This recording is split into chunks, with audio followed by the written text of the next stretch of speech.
નમસ્કાર વિદ્યાર્થી મિત્રો, વંદે ક્લાસીસ યુટ્યુબ ચેનલમાં આપનું હાર્દિક સ્વાગત છે। આજના વિડીયોમાં આપણે ધોરણ 11ના ગુજરાતી વિષયની છે વાર્ષિક પરીક્ષાની બ્લુપ્રિન્ટ જોવાના છીએ। આપણી આ ચેનલ પર ધોરણ 11ના વાર્ષિક પરીક્ષા માટેના બધા વિડીયો મૂકવામાં આવે છે, કે આઈપીના વિડીયોઝ, બ્લુપ્રિન્ટના વિડીયોઝ વગેરે, તે બધું તમે જોઈ શકો છો। તે લિંક તમને ડિસ્ક્રિપ્શનમાંથી મળી રહેશે। તમે બધા વિડીયો જોઈ લેજો, તમને જરૂરથી આનો છે બેનિફિટ મળશે। અને ખાસ કરીને આપણા સોશિયલ મીડિયા જો કે WhatsApp group, WhatsApp channel, Instagram અને ટેલિગ્રામ, તે બધા લિંક તમને મળી જશે, તમે બધા જ જોઈન કરી શકો છો। ત્યાં નવીન અપડેટ્સ સર્વપ્રથમ મૂકતા હોય છે। અને ખાસ તમને વિડીયો પસંદ આવે તો લાઈક જરૂરથી કરજો અને શેર પણ તમે વિડીયોને કરી શકો છો। તો ચાલો આજના વિડીયોમાં શરૂઆત કરીએ। ધોરણ 11 વિષય ગુજરાતી પ્રથમ ભાષા વાર્ષિક પરીક્ષા માટેનું પ્રશ્નપત્રનું પરિરૂપ અને મોડલ પેપર। તો કુલ ગુણ તમારે છે અહીંયા 80 ગુણ રહેશે। કુલ 80 ગુણનું છે પેપર તમારે આવવાનું છે। તેનો સમય તમારે છે એ 3 કલાકનો રહેવાનો છે। તમે આપેલા છે હેતુ પ્રમાણે ગુણભાર, તેમાં તમારે છે જ્ઞાનના આધારે તમારે કુલ 24 ગુણના પ્રશ્ન આવશે। સમજના આધારે છે 18 ગુણના પ્રશ્ન છે। ઉપયોજનના આધારે 8 ગુણના પ્રશ્ન છે।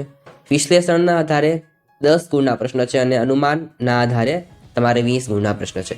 આ તમારા માટે છે ઉપયોગી નથી, પણ છતાં હું તમને જણાવી દઉં છું। આ તમારી કુલ છે 80 ગુણ પેપર આવશે। અહીં તમને આપણે ત્યાર પછી પ્રશ્નના પ્રકાર પ્રમાણે ગુણભાર, તો કુલ તમને જે આવે છે ઓબ્જેક્ટિવ એટલે કે હેતુલક્ષી પ્રશ્ન, એ તમને કુલ 24 પૂછવામાં આવશે। તેના ગુણ તમારે 100 રહેશે। એટલે કે કોઈ પણ અમુક જે પ્રશ્ન હોય છે તેના અડધા ગુણ હોતા હોય છે, જેમ કે વ્યાકરણ વિભાગની અંદર। અને ખાસ આપણી ચેનલ પર છે એ ધોરણ 11ના જે ગુજરાતી વિષય છે તેના વ્યાકરણ માટે અને વિભાગ એ અને બીના જે હેતુલક્ષી પ્રશ્ન હોય છે, જોડકા હોય છે, તેના માટેના વિડીયોઝ ઉપલબ્ધ છે। તમે તેને જોઈ શકો છો। તે લિંક તમને તેમાંથી મળી રહેશે। અને ખાસ આપણી ચેનલ પર તેના આઈપીના વિડીયોઝ પણ ઉપલબ્ધ છે, તમે તેને પણ જરૂરથી જોઈ શકો છો। ત્યાર પછી છે અતિ ટૂંક જવાબી પ્રશ્ન, જે તમને 24 આપેલા હશે તેના ગુણ પણ તમારે 24 જ, એટલે કે એક પ્રશ્ન 1 ગુણનો તમારે રહેશે। ત્યારબાદ ટૂંક જવાબી પ્રશ્ન, તે તમને કુલ 6 પૂછેલા હશે, ગુણ તમારે 12 છે, એટલે કે એક પ્રશ્ન તમારે 2 માર્ક્સની અંદર આવશે। ત્યાર પછી લાંબા પ્રશ્ન, જે તમને 2 પૂછેલા હશે, કેટલા હશે? 2 હશે, તેના ગુણ તમારે છે 8 આવશે, એટલે કે એક પ્રશ્ન તમારે 4 ગુણની અંદર પૂછાઈ શકે છે। ત્યાર પછી નિબંધ પ્રકારના પ્રશ્ન, તે તમને કુલ 3 પૂછેલા હશે, તેના ગુણ તમારે છે 20 રહેશે। આમ તમારે કુલ ગુજરાતીના પેપરની અંદર 59 કેટલા છે? 59 પ્રશ્ન છે તમને જોવા મળશે। એ તમને આપેલા છે વિભાગ પ્રમાણે ગુણભાર। તો વિભાગ એ, તે તમારે છે કુલ 16 ગુણનો વિભાગ એ રહેવાનો છે। વિભાગ બી પણ 16 ગુણનો છે। વિભાગ સી જે વ્યાકરણ વિભાગ હોય છે એ તમારે 18 ગુણ છે। વિભાગ ડીમાં તમારે છે ગદ્યાર્થ ગ્રહણ અને પદ્યાર્થ ગ્રહણ પૂછાય છે, એ તમારે કુલ 10 ગુણ, એટલે કે 5 માર્ક્સમાં પદ્યાર્થ ગ્રહણ અને 5 માર્ક્સની અંદર ગદ્યાર્થ ગ્રહણ, એમ તમારે છે કુલ 10 ગુણનો વિભાગ ડી થશે। વિભાગ ઈ તમારે લેખન વિભાગ હોય છે, નિબંધ હોય છે તેમાં, તેવું જ બધું, એ તમારે કુલ 20 ગુણનો વિભાગ ઈ બનશે। તેમાં તમારે છે 10 માર્ક્સની અંદર નિબંધ પૂછાય છે, અને આપણે છે આઈપીના વિડીયો અંદર આઈપી નિબંધ આપેલા છે, તમે તેને જરૂરથી જોઈ શકો છો। આમ તમારે છે કુલ વિભાગ ઈ 20 ગુણની અંદર પૂછાશે। આગળ જે તમે આપેલું છે અહીંયા પ્રશ્નપત્રનું પરિરૂપ, એટલે કે પેપર સ્ટાઇલ તમારે કઈ રીતની રહેવાની છે એ તમને અહીં જણાવવામાં આવેલું છે।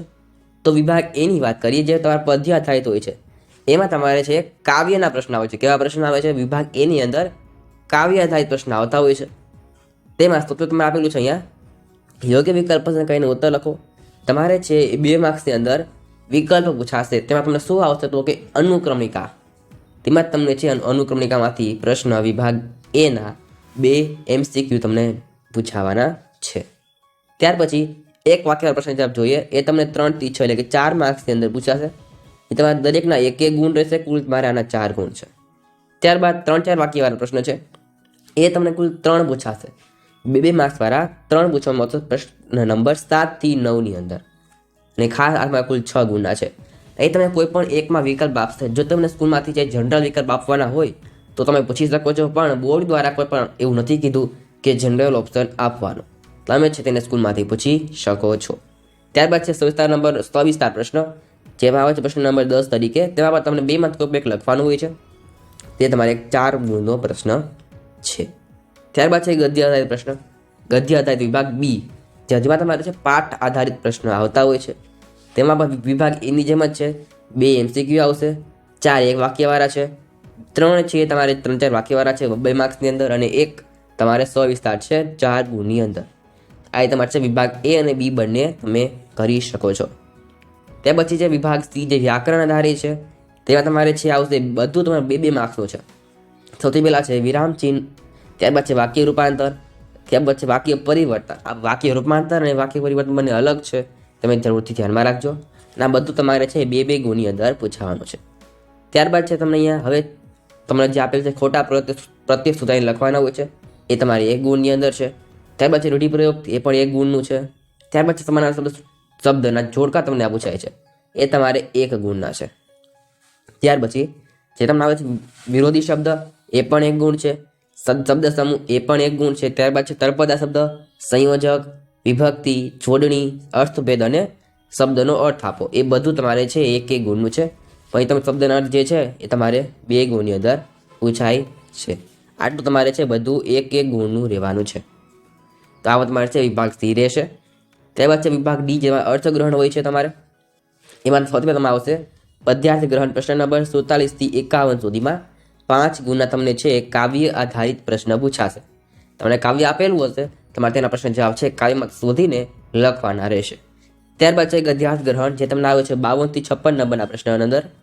તેમાં પણ તમને છે ફકરો આપેલો હશે, કોઈ પણ ટેક્સ્ટ બુકની બહારનો ફકરો હશે, તે વાંચી તમારે પ્રશ્ન જવાબ લખવાના છે.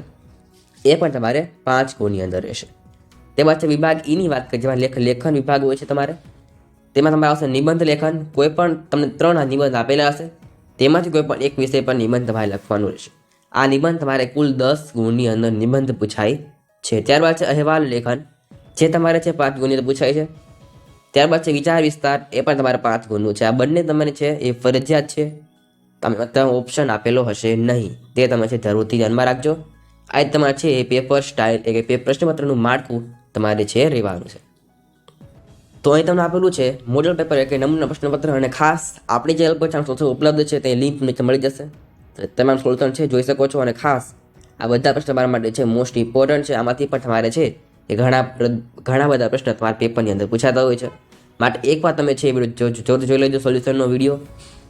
તેની લિંક તમને જતી છે મળી જશે. તમે મોડલ પેપર છે જોઈ શકો છો. ખાસ આપણે સોલ્યુશન તો છે એ જોવાના જ છીએ.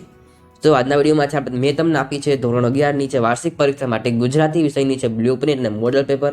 આપણી આ ચેનલ પર ધોરણ 11ના વાર્ષિક પરીક્ષા માટેના બાકીના વિડીયોમાં ઉપલબ્ધ છે, તમે તેને જરૂરથી જોઈ શકો છો. અને ખાસ વિડીયો ગમ્યો હોય તો જરૂરથી કરજો અને શેર પણ તમે કરી શકો છો. તો આજના વિડીયોમાં આટલું જ. ફરી મળીશું. Thanks for watching. All the best. જય હિન્દ. વંદે માતરમ.